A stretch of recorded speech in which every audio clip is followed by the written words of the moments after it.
So how did you start creating content? What made you want to do it? How did you get on YouTube? I think my first YouTube video was a video called, it was a drunken freestyle with my friends. We had just discovered Moscato because of a Lil' Kim song. And we were like, Lil' Kim always shouts out Moscato, let's buy it, we 21. And so we did that, and then we had like a freestyle session, and I recorded it like on my phone, I think, and then made a music video to it and uploaded it. It was called Fuck You Bitch. And it got like 150,000 views. And I was like, How does it go? It goes, fuck you bitch, use a bitch. It was very, I just remember thinking like I was directing plays, I was writing, I was doing all these, other extracurricular activities. And just being on social media a lot. And I was like, it would be so dope if I could create like a soap opera or a mockumentary about what it's like to be Black at Stanford. And I was like, all my friends are in my plays anyway. It'd be super easy, and they're like always on social media, and so I'm gonna just cast them in it, and I know they're gonna share it because they mad vain, and they really did. And so I saw that spread, and at the time I was trying to break into the industry traditionally, by submitting scripts, by entering contests, and I just wasn't getting yeses. And so this felt like, being on YouTube felt like the first time where I didn't have to have any kind of gatekeeper to tell me yes or no. It was just like people were seeing my work. And so as I'm sure it was just about putting the content out there and finding an audience. And it took 3 web series. My 3rd web series was a series called The Misadventures of Awkward Black Girl, and that's really what helped my career to take off. And people think things are overnight, but even with Awkward Black Girl, I had 2 web series before that I was just grinding to get an audience for. And my 2nd web series was a series called Fly Guys Present the F Word, and it was about my brother and his music group. And I really believed in that. I was like, I'm behind the scenes editing. I would skip out social events to do it, and at the time I wasn't really working. I was doing like videography gigs and editing gigs here and there because I thought like, if I edit this video, if I do the videography for this wedding and edit it, maybe like a movie director will see it and be like, you got skills, and I'll get discovered. I was just going about it the wrong way. But even with that web series, I was just like consistent about trying to release it at the Monday at 10 every morning, and we were promoting it constantly, and that was just like, it just didn't take off in the same way. And so once Awkward Black Girl took off and got attention, I was like, this is it, this is gonna happen.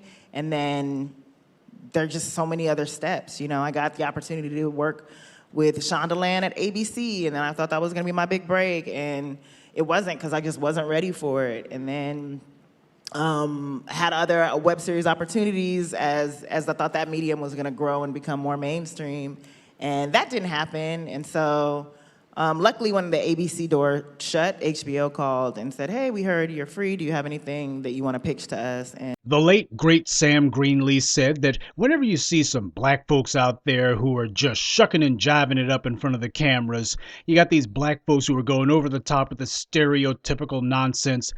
He said that's a Negro who's looking for a white audience. And he was absolutely right. Now, you just heard from Issa Rae's own mouth, this woman who was the child of immigrants, and she doesn't consider herself to be one of us. As far as she's concerned, what's the plantations of America got to do with her? And yet she understands the place that white supremacy wants her to occupy. Whenever she was doing her little would-be attempts to get some attention from the white media, she was auditioning. You heard her say it herself. She was doing all this stuff in the hopes that it would catch the eye of maybe a Hollywood director would see some of her work. Maybe somebody in Hollywood would see it. And look at everything that she was doing. Everything that she was doing was geared towards stereotypical lampooning of Black people, but she wasn't lampooning the people from the Congo. She wasn't lampooning people from Jamaica. She wasn't lampooning people from Nigeria. See, she wasn't lampooning Black immigrants, which is what she's much closer to because she's the child of immigrants. Instead, she decided that if a white person on SNL decides that they're going to do some wigger routine, well, that would be a little on the nose, but I'm going to show white power that I'll use my dark skin to help prop up your anti-foundational lies. Yeah, look at all these former slaves out here. I'll go ahead and help you make fun of them. I'll be more than glad to lampoon them. And I'll say that I'm one of them. This will cause confusion and hesitation on their part because what's going to happen is I'm not going to be saying anything about my immigrant roots in front of them. See, there are Negroes who think that they're going to escape their color, so they start looking to define themselves as something other than black. I'm an immigrant. I'm LGBT. I'm biracial. And by the way, that woman who was hosting that little conversation, you saw that light-skinned woman, Katie Don, whatever the hell her name is. Well, she's recently come out of the closet again. She's recently come out, and you should see some of the stuff that she posts online. Yeah, I would bag your daughter. And your son, too. Is this supposed to be about a woman expressing her proud lesbianism? Or the fact that basically she just defines herself by being in the bedroom with someone, anyone at all? By the way, if you brag about you would bag someone's daughter and their son too, that means that you're not lesbian, you're bisexual. But I digress. But white supremacy understands that there are a whole lot of these folk who define themselves as being something other than us, and they think with the same mentality as the Irish did in the 19th century, and as these other immigrant groups did in the 20th century. If you want to get white supremacy to hopefully recruit you as part of the team, you got to show them that you are highly and thoroughly dedicated to maintaining white supremacy's power. And white supremacy is not defined by anti-Nigerian bigotry. It's not defined by anti-biracial bigotry. It is based upon, in the Constitution of the United States, specifically anti-black racism. So how does a black person from overseas prove to white supremacy that they want on the team? They always make sure to point out, whenever you have these meetings with these good white folks at these movie studios and television networks, you make sure that you let them know that your folks don't come from here. And you make sure that they understand, I'll be a good little Negro. I will lend my melanin to helping you create images and promote images that run black folks, these foundational blacks, into the ground. I'll help you do that. I'll help you run them into the ground. And every time you look up, that's what Issa Rae's doing. Look at the videos that she claimed that she was working on when she first started dipping her toes in the waters of the audio video world. She decided that apparently some female rapper had mentioned some alcoholic drink, so she and her friends would get together and they decided to freestyle, and well, they wanted to do the most ghetto, stereotypically ghetto thing that they could come up with. And then she did the same thing again with her brother. You see, then she realized that she wasn't getting much traction with that. It wasn't working. So, well, she's going to do Diary of an Awkward Black Girl, except, well, her entire shtick is black men, and she ain't talking about black Nigerian men. She ain't talking about black Congolese men. She's talking specifically about black men whose ancestry goes back to the killing fields of the American South. Well, she's showing that these guys are such poor mates, just poor excuses for manhood. And, well, I tried to get with one of these black American men. I tried, but as you could see, they were just so hopeless, you see. So I had to go with the white man because that's an upgrade for me. That's moving up in the world. And see, it's not me, it's them. It's not me, it's them. That's the playbook that they operate from. So that's Issa Rae for you. Issa Rae did not put this garbage out that she's been doing by accident. She's been doing one long, non-stop run-on audition for white supremacy, and she knew exactly what white supremacy wanted to see from her. She wasn't going to do anything that challenged white supremacy. She would do only things that went ahead and said, I need me a zaddy. And I'm going to also get out here and I'm going to coon it up by pretending to be the most stereotypically neat black thing American black thing that I can come up with. Oh, but well, you're going to be lampooning these black immigrants though, right? Because after all, it's all about comedy, and well, the comedy doesn't spare anyone's feelings, right? Nah, it only goes one way. She knows exactly who it was she was performing for, and you heard her say it with her own mouth. She was trying to do something that would get the attention of the white media powers that be. Well, her pathetic efforts finally paid off. Paid off as in 12 pieces of silver for her decrepit pale soul. But she's not the only one, of course. You had this other woman, this Gina Yashere, who is a Nigerian living in Britain. To hear her tell it, She was born in Britain, ain't been to Nigeria but one or two times, but as far as she's concerned, she's Nigerian through and through. Well, actually, she's white supremacist through and through. She decides that she's going to be the writer on this show, Bob Hart's Abishola. And what a surprise! Right out the gate, she's got the anti-foundational rhetoric just flowing. Now, she's not deciding that she's going to have a Nigerian who's lampooning Nigeria and, oh, don't lump me in with those Nigerians, I'm smarter than them and those guys, they just don't. No, it's a matter of, well, I'm going to attack the foundational blacks who made it where I even got in here in the first place. That's what she decides to do. She's not deciding that the colonizers, the people who colonized Nigeria, she's not bringing the British in for any abuse. She's not bringing them in for any abuse. Not bringing in any of the other colonial powers either. Yeah, see, the good white folks at CBS who put this crap together, they knew exactly what kind of tool they were reaching for. Now, Yashere has been dragged of late because the new voices of black media have shined a spotlight on what the hell she's doing. Shout out to Tariq.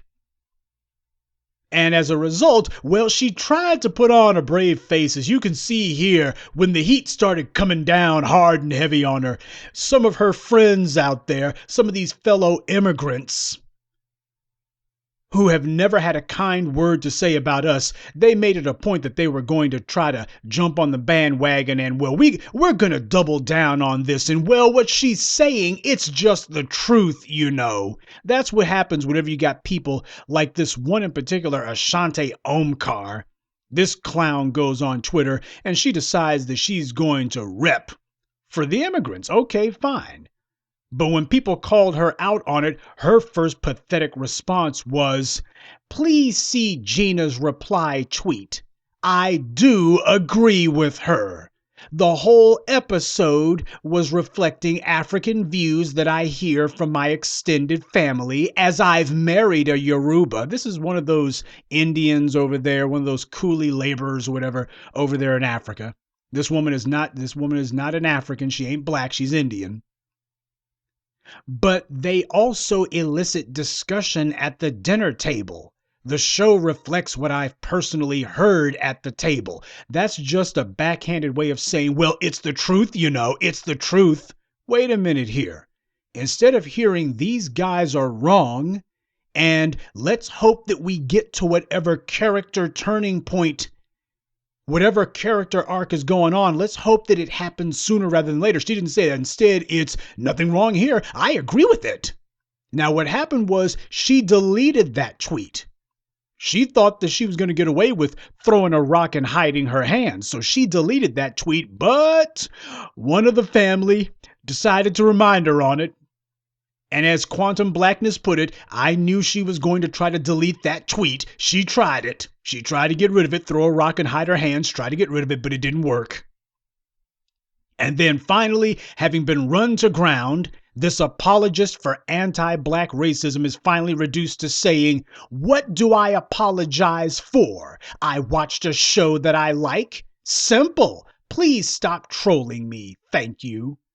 That's what she says. I've got nothing to apologize for. Now, you know damn well she would never say nothing like that about LGBT people. Wouldn't say it about Jewish people. Wouldn't say it about immigrants. But apparently with us, she thinks that she can get away with something. And Gina's buddy here, having finally been run to ground, Gina has to come out of the woodwork. She has to come out of whatever gutter she had been hiding in. And she says, ignore them. They'll move on to their next target of the week. That's what Gina Yashere was saying at 2:26 p.m. on October 9th. Well, apparently Gina should take her own advice because it was only an hour later when she was saying Africans have been parodied by ADOS actors for years. Now we get to tell our story and you're bent out of shape. Countless kids of African immigrants, including myself, were bullied at school by ADOS/CDOS. Funny, no acknowledgement from ooh guys. Well, so much for ignore them. They'll move on to their next target of the week. So much for ignoring them. Well, Gina Yashere, rather thin-skinned it seems, but her reply of course speaks volumes. Her rhetorical dodge was that Africans have been parodied by ADOS actors for years. Not really sure what crap she's talking about. But I do know that Denzel Washington played Steve Biko. I don't think that was a parody. James Earl Jones played a South African in Cry the Beloved Country. I don't think that was a parody either. And you've had people like Omar Epps, and you've had others like Derek Luke, who have played Africans as well. I don't think those were parodies. Thank you very much. But you've had people, it was black folks in America who put Roots into production. It was black folks who made Roots a reality. I don't think LeVar Burton was parodying Africans, do you? You see how stupid the conversation gets very, very quickly. So you have somebody here who's lying through her teeth. Everything that she says sounds like it came from Stormfront. Sounds like it came from the typical suburbanite crowd that this woman desperately wishes she could be part of. But that line about now we get to tell our story, yeah, except she ain't telling her story. She's using it as a platform to do white supremacy's dirty work. White supremacy wants to be able to hide behind some black person so that when the heat comes down, it can be your front Negro who winds up going down for it. She thinks to herself that she's earning loyalty from white supremacy. White supremacy has no loyalty where black people are concerned because white supremacy has no permanent plans for any black person. When white supremacy is through with its tools, it breaks its tools. And Gina Yashere has gone on the record now that she is a loud and proud and ridiculous tool of white supremacy. We get to tell our story. Ain't no our story going on here. It's white supremacy wants me to take shots at you guys, and I'm doing it gladly. And the bullcrap excuse I'm going to hide behind is African immigrants like myself were bullied at school by ADOS. Whoa, this woman is British. Well, British by way of Nigeria. She was bullied in school by ADOS. How many black people from America send their kids to go to British public schools? Or British private schools? What the hell is she talking about? She might want to lay off smoking that cot, because clearly it's killed what few brain cells she might have had. Or perhaps whatever freaking industrial strength chemicals she's been putting on that empty head of hers have clearly damaged what passes for her mind. So this woman, she can't even get her lies straight.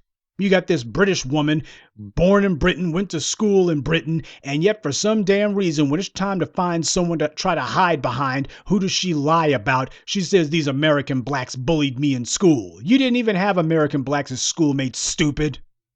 But this is what happens when you've been spending your time carrying water for white supremacy.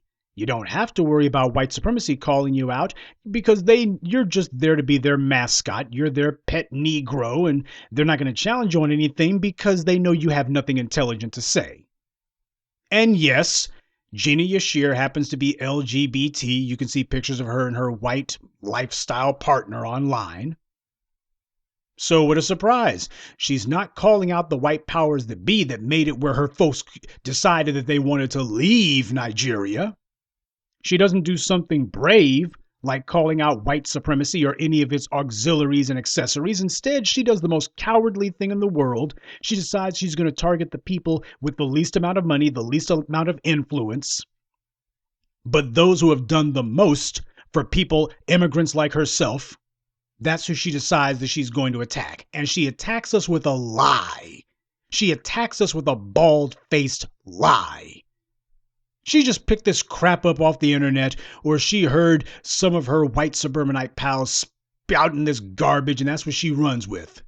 She didn't even think the lie through before she decided to use it, to see whether or not it actually applied to her. So what does that tell you? This is just throwing something against the wall, anything at all. That's what happens when liars get cornered. They got no choice but to keep on lying. This is who white supremacy props up. The white media looks for clowns like this, people who are out there auditioning for a spot on Team White Supremacy. This is how, for those of you out there who are wondering, how do I get myself a television deal? How do I get myself a network deal? Look at what Issa Rae and look at what Gina Yashere have been doing. If you want the white media to look at you and go, hey, maybe we could do something with you, buddy, then go ahead and you get out there and you attack black folks. You go out there and you lampoon black folks, show white supremacy, that you'll get out there and you will completely and thoroughly stereotype foundational blacks, and they will find something for you. It may not be great, but that's how you get them to return your phone calls. It is a time-dishonored, time-tested method that Negroes have been doing since forever. This is the class, if I may use that term, and caliber of the individuals who are out here bootlicking and butt kissing to get themselves a gig from the white media. They know exactly what they have to do. Get out there and act as stereotypically ghetto as possible. And when you have your meeting with whatever good white media executive or producer looked and saw your freaking nonsense and thought, well, let me go ahead and have a meeting with you. It's pretty obvious you could have potential to help us out. Then what you do is you make sure you point out, well, my folks are from the Caribbean. My folks are from St. Croix. My folks are from Nigeria. My folks are from the Congo. You make sure you play that up and they'll be like, okay, good. Good, okay, you're one of these people who the State Department made sure before they let you in, they vetted you and your folks to make sure that you'd be a good cog in white supremacy's machine.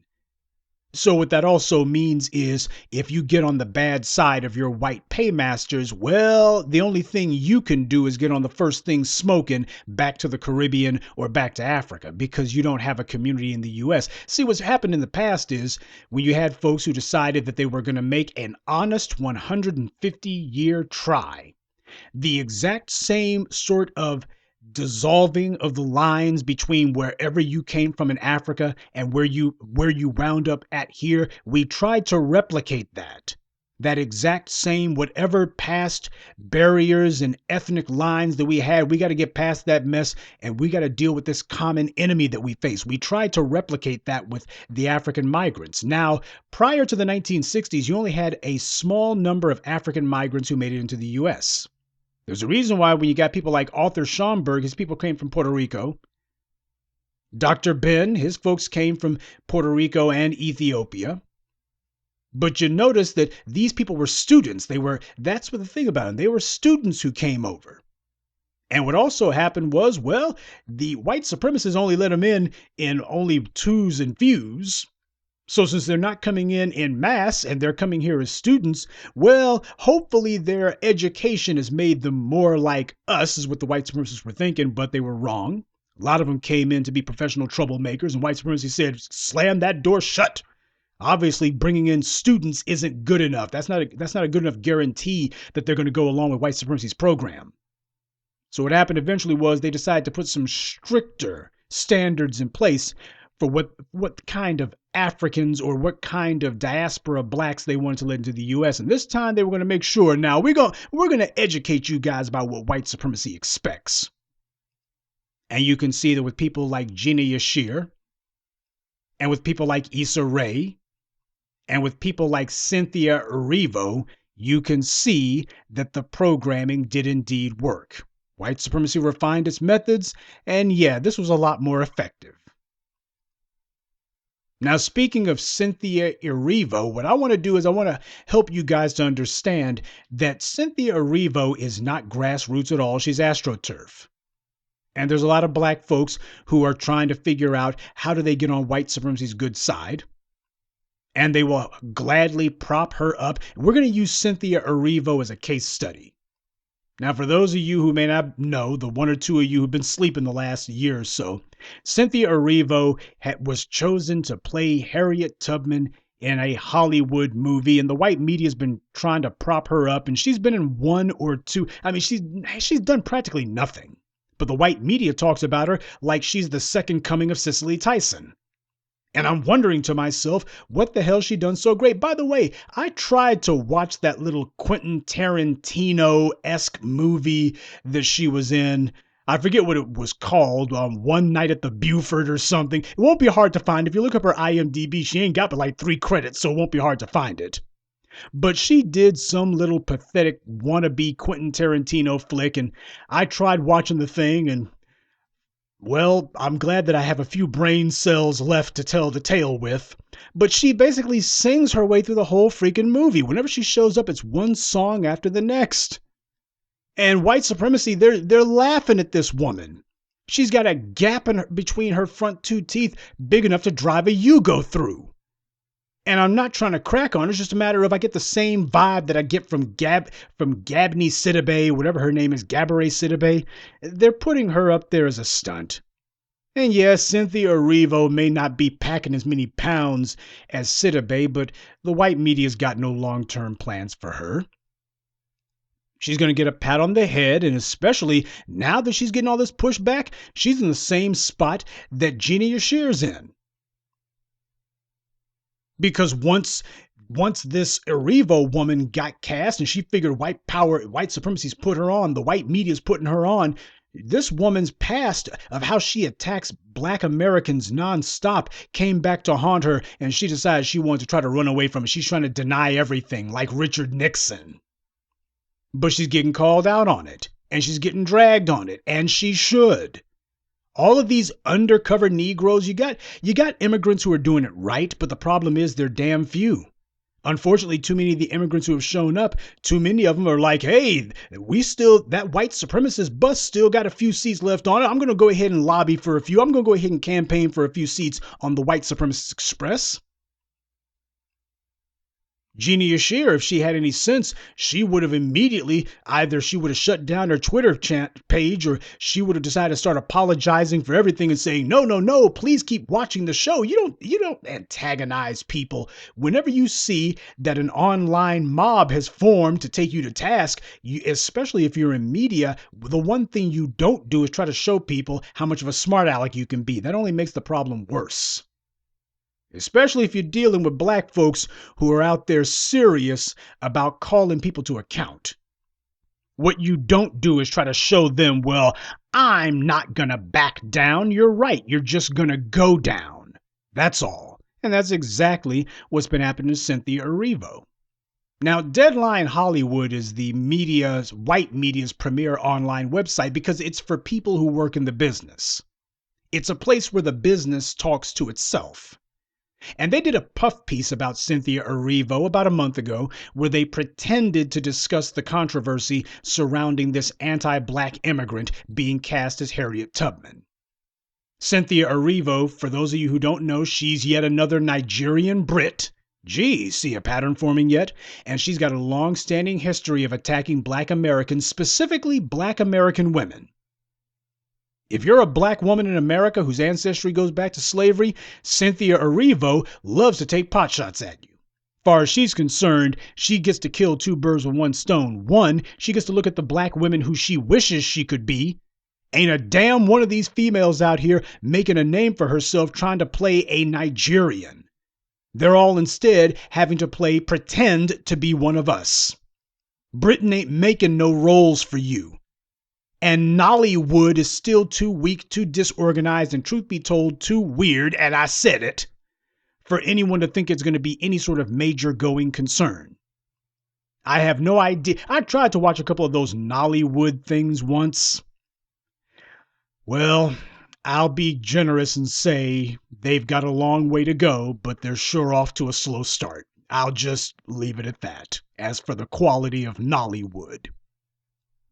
But whenever these guys get over here, I'm sure it chaps their behind something fierce that the only parts they can get are playing one of us. Yeah, ain't nobody hiring you to play no Brit.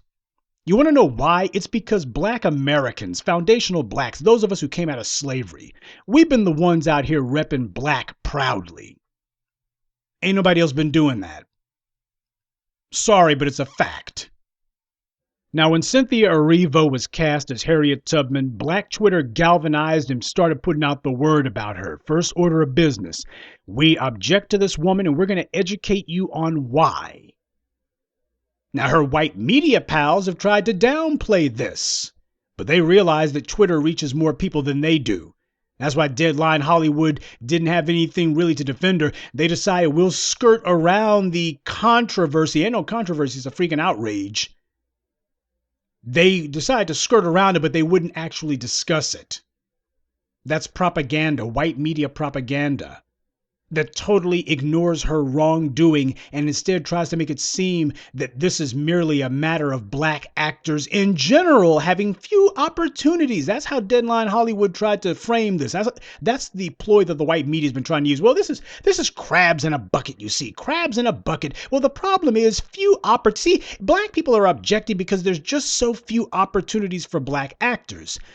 What they're talking about is, yes, there is a problem with the number of opportunities to be in major but big budget Hollywood productions, but the problem that people got with this Cynthia Erivo woman is not merely the fact that you have millions of black actors you could have chosen, and instead you bypass them and you find some person from across the pond who has practically no credits to her name. This individual who the last time you saw her doing something, she was just singing. You can't tell me that she's some sort of great actress. That's just garbage. They only bring out this black actor did a great job whenever it's some stereotypical nonsense that they want to see. If it's something that they want to see, then all of a sudden, oh, you're just such a great actor. People say that about Michael Clark Duncan. And not to spit on the brother. He's one of the good guys. May he rest in power. But the truth of the matter was, you're not going to tell me that these white folks were praising the Green Mile because they thought that Michael Clark Duncan's performance was some sort of revelation. They loved that poor, dumb Negro sharecropper shtick. It's a guilty pleasure for them that never gets old.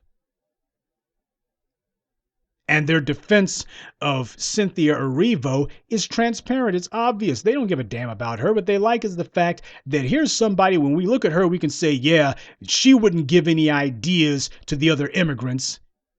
This is somebody who she may play a freedom fighter in the movies, but as soon as those cameras are off, she's going back to buck dancing and looking for a pat on the head from Massa. She's a comforting, unthreatening negress. That's what they like about Cynthia Erivo. And she has been campaigning for exactly that. I'll be a buddy to the white media. Won't cause you no problems, Massa. No, sir. Now, this Harriet Tubman movie was screened at the Toronto Film Festival. So they start off in Canada, a foreign country, where the victims of Erivo's racist outrage do not live. The people who are objecting to Erivo are not Canadian blacks. They're blacks right here in the U.S. Not for nothing, but I'm just curious. Did Cynthia Erivo or any of the rest of the good white folks behind this Harriet Tubman so-called film, did these guys have anything to say at the Toronto Film Festival about Canadian Prime Minister Justin Trudeau's blackface? Did they call him out on it? Did they use their notoriety as a platform to call it out? Did they? Or did they just show up, show their movie and say, hey, do we have any distributors? Any Canadian distributors want to sign up? Or is that what they did? Yeah, in Cynthia Erivo's world, freedom fighting is best left to the movies, preferably movies about long ago. We ain't doing much standing up for black folks today. We're not doing it today. That was 150 years ago. Today, well, anything goes. That's Cynthia Erivo today. But it's no accident that they decide to start off their little would-be propaganda crusade in Canada, because they figure we got to start off far enough away where hopefully there won't be any of these foundational blacks who show up and crash the party. Which happened, by the way, to Gina Yashere very recently. She decided to put on one of her unfunny comedy routines, and turns out that there was somebody in the audience who gave it thumbs down and reminded her, yeah, what you thought was going away, you thought you were going, they'll be moving on in a week. No, they ain't moving on, heifer, not in a week, not a month. They're not moving on. You're the one who's going to be moved. Together for Gina Yashere Issa Rae!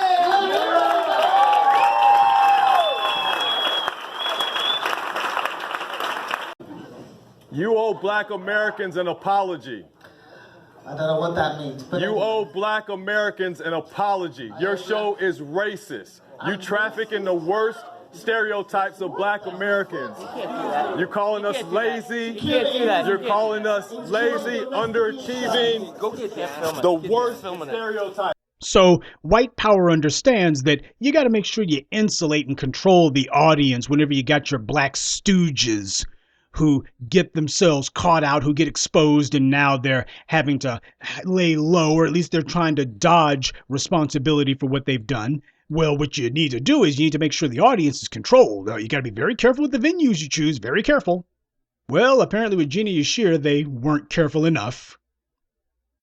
But they were somewhat more careful with this Harriet movie, beginning their film festival rollout in Canada.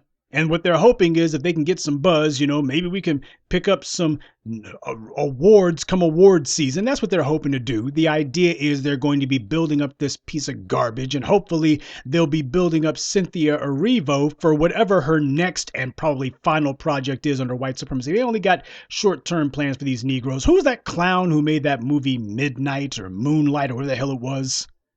Anybody heard from him since? Steve McQueen made 12 Years a Slave. Anybody heard from him since? Oh, that's right. He made that movie Wives. The one that had Liam Neeson in it. That one crashed and burned.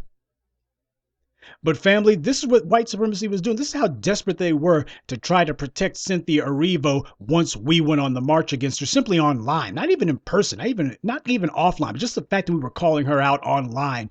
They decided we better be real careful with where we show this movie at, where we screen it at, and where we let her go out at. Because we don't want anyone questioning her. We don't want any confrontations from the people that she's offended. We'll go to Canada. We'll start there. That ought to be safe. We're going to go to Canada, and after that, hopefully this will die down and fade, but it ain't fading. How can they ignore the elephant in the room? How can Deadline Hollywood Daily talk around it? It's because they're not protecting Erivo so much as they're protecting the way that the white media operates. Gina Yashere understands that her career, such as it was, has probably taken a fatal blow. And the reason why is when you bring in clowns like Erivo and Yashere and Issa Rae and the others, they are only useful to white supremacy to the extent that they can deceive us. To the extent that we are willing to allow them to swing on our coattails and try to attach themselves to our history, our standing, our significance, and our place in the world. To the extent that we let them be fellow travelers on our train. The train that we built, laid the tracks for, and are supposed to be conducting. But we fall asleep at the switch on too many occasions, truth be told. But white supremacy only needs these immigrant blacks to the extent that we are willing to follow them. To the extent that a Joy Reid or a Roly-Poly Martin or an Angela Rye with lettuce and tomatoes on the side. To the extent that we are willing to follow these clowns. When we make it clear that we're calling them out, and we're going to make sure that these guys are no longer misleading us because they're not going to be around us. When we make it clear that these people are being shunned and shunted aside, now white power is looking at them and going, well, hell, we didn't have to wait to break the tool. The black folks already broke this tool themselves. Well, not going to get much mileage out of this idiot. So that's the problem that Gina Yashere's got. White supremacy only needs a clown like her to the extent that black folks are willing to say, oh, well, there's a black writer who wrote all of this anti-black nonsense. Well, maybe we'll give her a pass. Maybe not. Maybe not. These chumps are white supremacies. They're the white media's useful idiots. White power needs black puppets because the white ones will get called out in a heartbeat. Well, now the black puppets are getting called out too. The comment section of Deadline's little piece trying to big up this Harriet movie, that turned out to be a mistake. There were people in the comment section telling the truth. This is white media getting on code. They understand that when black people are on to one of their Negro agents and have identified and lit them up, the white media got to go on total radio silence about it. Even mentioning Erivo's tweets would be to justify every criticism about her. They know that, so they're not saying anything. But I want to put a spotlight not on these puppets who white supremacy trots out, I want to use Cynthia Erivo as a case study dealing with a woman in particular who has been backing and supporting this Erivo woman even after she's been called out. The person I want to put the spotlight on in particular is Deborah Chase. She's the person most credited, though blamed would be a much more accurate term, for casting Erivo in the first place. She brags that it was her idea, that she saw Erivo doing the color purple on stage, and this Deborah Chase woman decided right then and there that this person who had 0 screen credits to her name was movie material. Yeah, media producers just choose people from a hat like that. Happens all the time, right? Yeah, you made the decision because you thought she was so talented, right? Harpo, you better not hit me again. Oh yeah, that's got freaking gold written all over it now, don't it? And would you look at the replies to Deborah Chase's little brain fart? Look at who replied to it, Lena Waithe, Amanda Seales. I mean, just a gathering of deplorables. It's like a freaking monster movie marathon, just villain after villain. If the white media will give a TV show to Flava Flav, if the white media will actually give movie roles to Tiffany Haddish, clearly they're not giving roles based on talent. Hell, you look at Deborah Chase's tweet defending Erivo, you notice the one word that doesn't show up? Talent. So even she's looking and going, well, I can't say talent. That would be too much of a stretch even for me. So instead, she has some BS praise. You have fearlessness, strength, independent spirit. Yeah, but you didn't say acting ability. Notice how that didn't make the list. But this Deborah Chase woman, she actually thinks that someone's this stupid. Maybe she's this dumb, but we aren't. Clearly, casting Erivo was because of racial politics. In Erivo's case, it damn sure wasn't about talent. But this is Deborah Chase's story, and she's trying to stick to it. Now, Deborah Chase has been a Hollywood tool for decades now. She's been a bootlick for the white media and proud of it. First, having used her tongue to polish the behinds of the Disney company execs. These days, she's carrying water for Universal, that is Comcast. These days, Deborah's trying to rehabilitate her image. Now that she's been associated with a blatant anti-black bigot like Erivo, now that Erivo's hatred for black American women has become common knowledge, Deborah Chase is trying to wipe off some of the crap that's splattered on her by touting herself as a champion of female-centered movies and TV. This is someone attempting to solve a massive PR disaster after the fact. That's what Deborah Chase is doing. This Harriet nonsense debuts November 1st, but already you have the University of Texas in Austin offering a free screening just in time for Thanksgiving. Now, why a free screening? Someone is already guessing that you won't be able to charge money for this crap. This is someone hedging their bets, but also they want a friendly audience. Only about 4% of the student body at UTA is black. And this screening isn't open to the public. So, as Deborah Chase and her backers see it, this will greatly reduce the chances of the people that Erivo attacked being in attendance. God knows they don't want a moment like Gina Yashere had recently. They're trying to manufacture a friendly PR stunt for Erivo and Chase. Set up a staged event where Chase will be applauded and there will be nothing but fawning, gushing praise and support, all of it from white people. And you can be sure that they'll post it on the internet immediately because that's the entire point. They got to have something that does not make them look like the anti-black racists that they are. Erivo may be a broken tool at this point, but Deborah Chase has decided, hey, I ain't got to be broken right alongside her. Now, family, as we saw with the Yashere, there is value in making sure that there are people to speak the truth in the midst of a would-be storm of lies. There need to be some black folks, specifically black women, who were there at whatever screening that Deborah Chase thinks she's going to put on. There needs to be some black folks, especially black women, who go there and ask the tough questions. And if they refuse to let you ask the tough questions, then feel free to speak out of turn. If Cynthia Erivo is going to try to put out a fraud and do it at our expense, then we've earned the right to speak up. We have to make it clear that when you attack Black Americans, you're not going to be able to do it for free. It's not a victimless crime. If it's wrong, then we have to be the ones leading the charge, because the society is only going to believe that something is wrong to the extent of the outrage that follows. If it only goes on for 5 minutes, well, it was a tempest in a teapot, couldn't have been that important.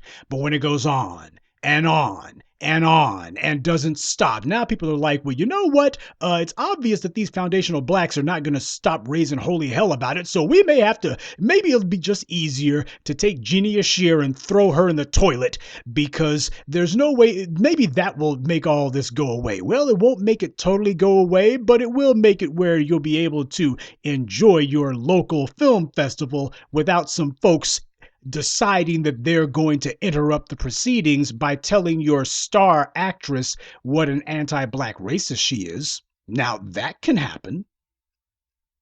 We have to establish what the price is for attacking us.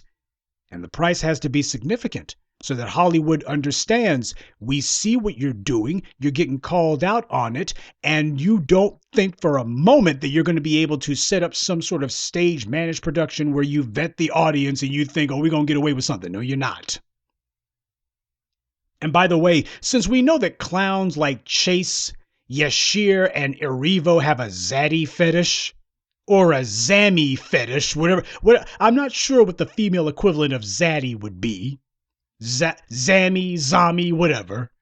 You can bet that just like the director of 12 Years a Slave, Steve McQueen, who is LGBT, by the way, Chase and Erivo, they make sure that there's a white person who's obsessed with this Black woman. That's what they're doing with this Harriet Tubman movie. According to an early review by The Guardian, Joe Alwyn plays the son of Harriet Tubman's slave master, and he is, quote, broodingly obsessed by her. That's the white media template. If they can't shoehorn a white savior into the movie, then at the very least, put a white love interest in there. We'll have it where there's romantic tension of a kind. That's one of their favorite things to do. Now, Harriet Tubman, this woman was running around with a shotgun. She was putting a shotgun in white men's faces. This is a Black woman who, she was ready to bust a cap in some white men's faces. And you have it where you're going to play this game of, well, there was romantic tension between her and the slave master's son. Give me a break. So even in the midst, this is an abomination. This is blasphemous. This is absolutely unforgivable. How dare you? How dare you take the story of one of our great ancestors, a woman, the woman who is the mother of the abolitionist movement and one of the frontline soldiers for it, this woman who made it a point that my people would be free by the sword and laid a beautiful example for her people to follow. How the hell are you going to have it where you're going to try to manufacture some romantic tension between her and her slave master's progeny? How the hell that's going to work? But this is what Deborah Chase and Cynthia Erivo are about. Now, on my Twitter page, I posted for you guys how there's a, quote, stage play going on Broadway right now. And the name of the stage play is called Slave Play. Written and directed by some Black LGBT person. Yes, I'm sure some of you have said, man, sure seems to be a recurring pattern. But this so-called stage play is about Black folks and white folks who are in love with each other. Well, part of their couples therapy is we pretend like we're on a slave plantation. Yeah, if you want to have couples therapy, if you're in an interracial relationship with a white person and the relationship is on the rocks, well, the cure-all is if you go ahead and remind Zaddy, or you remind your little white woman, remind them that they're in charge. You're not the man of the house, you're just the black buck. And you are not the woman of the house, you're just basically a maid/concubine. Yeah, you go ahead and remind them that they are the master of all, and you go ahead and remind them that they are the owner and you are the owned. If you're in a relationship with a white person, apparently the clown who wrote this, he thinks that's the best way. If your relationship runs on the rocks, that's the best way to fix it. Killing thing is, he may be onto something. I don't think he was just writing that to be whistling Dixie. I think this guy, he's clearly had some relationships with some Caucasians. And I think he looked and said, well, this is what they wanted. See, this is the kind of depravity and degeneracy that you have to stoop to when it comes to the white media. With the white media, this is how you win their good graces. And by the way, the white media ain't got nothing critical to say about slave play. I mean, this kind of garbage, this is worthy of Lee Daniels. He's the only idiot that I should see putting out garbage like this, but the problem is he ain't the only Negro out there willing to sell his soul to the white media. He ain't the only one. So that's what's going on here, folks. Do not think that Gina Yashere is some sort of anomaly. Do not think that Issa Rae was some sort of happenstance. And do not think that Cynthia Erivo was just some bad luck accident that happened to the black community here. These people are chosen, staged, managed, organized, produced. This stuff is a program that's at work. It is a program at work. White media and all of their auxiliaries and functionaries, they know exactly what their purpose is, what their mission is. And the Negroes who go along with this, they know exactly what their purpose and their function is too. These are the accessories to white supremacy. These are the individuals who are willing to sell their souls, and their souls came pretty cheap. They're willing to sell what passes for their souls if they think that they can get themselves some sort of first look TV deal. They're auditioning for a job with white supremacy, and some of them think that they're on their way, but they don't seem to realize this is not the beginning of their journey. This is the end of the road. When you decide you're going to be mobbed up with white supremacy, when you take it upon yourself that you're going to be attacking foundational blacks and this is your ticket to ride, and hey, we've been getting away with it this long and you guys haven't called us on it. Why are you calling us on it now? That's the attitude going on here. You have not called us out in the past. Why are you calling us out now? And that's the attitude they got about it. Well, hell, we've been getting away with it this long. Why are you guys getting offended all of a sudden? You got away with it with the baby boomers. We ain't the baby boomers, stupid. Yeah, because the problem with people like Gina Yashere is she doesn't have any talent. Her only talent is making herself useful to the white powers that be. That's her only talent. Going into a room of white media executives and just shucking and jiving it up. That's her talent, to say whatever white power wants to hear. That's her talent. She's looking for a white audience. And I'm not talking about the people out there in TV land. The white audience that people like Issa Rae and Gina Yashere look for are white media executives. And everything that they do is geared toward trying to figure out how low do I have to stoop before I can finally get me some white media company zaddy, before I can find myself a patron at one of these white media corporations. How low do I have to stoop? Oh, okay, I got out here, and I'm not going to repeat the language that Issa Rae did, but you saw what Issa Rae said. That to her is the first thing that comes to that two-cycle weed whacker brain of hers. This is how I'm going to get attention. And you see it runs in the family because her brother did the same thing. So you can see that kind of shucking and jiving it up runs in the family. This wasn't some accident. This is something that is part of the culture that produced her. So it wasn't just Issa Rae, it was also her brother as well. And the white media gave that thumbs up. Oh, she found her audience all right. As far as she's concerned, she's putting all of her chips on white supremacy. But you know what? For those of us who are living the B1 life, for those of us who are serious about black empowerment and the destruction of white supremacy, we see what's really going on here. People like Issa Rae and Gina Yashere and Cynthia Erivo, once we pull the plug on them and make it where they have no audience, they're under fire all the time. Every time they look up, it's going to be somebody else calling them out. When that kind of stuff happens, they understand this is going to be effectively the end of their career. Now, you're going to be going back to some of that B movie garbage, that straight to video stuff. That's going to be your future.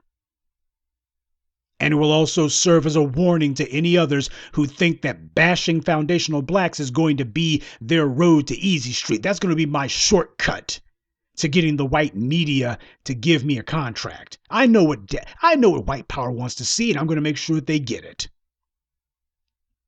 That's the game that she's playing. Well, we're playing the game of black empowerment. So no, you're not going to be looking at trashing us as being some sort of career move. It's going to be a career ender. This is not going to be Cynthia Erivo's brilliant big time debut. This is going to be Cynthia Erivo's final curtain. We're going to be playing Sandman Sims on her raggedy bucktooth behind. We're going to be there with the cane yanking her off stage. And Deborah Chase, she might give a tisk about it, but she won't say too much because she knows that the crash and burn of Cynthia Erivo also accrues to her as well. White power's going to be looking and going, well, Deborah, you sure can pick 'em, can't you? That's what white power's going to be saying about her, so she's got to be real careful how she handles this one. Can't be going out too far on a limb. Go ahead. As soon as this thing debuts and predictably fades away because your star is radioactive, then it's going to be a matter of, well, I don't care what anyone says. I thought Cynthia Erivo did a brilliant job. And meanwhile, she's going to be burning all of Cynthia Erivo's copies of her resume. She's going to be shredding whatever business cards you got from her, deleting her number out of your phone. It's going to be, we're cutting all ties. This is your burn notice. That's what's going to be happening to Cynthia Erivo after this happens. We got to make sure that people understand when you do this mess, when you disrespect us, when you attack us, when you continue to contribute and promote to the continual atmosphere of anti-black hostility, when you make yourself into an accessory to white supremacy, you're not getting away with it. No, we will not forget. No, we're not moving on to the next target next week or any other week. And no, as Gina Yashere is now learning to her sorrow, you will not be able to ignore us.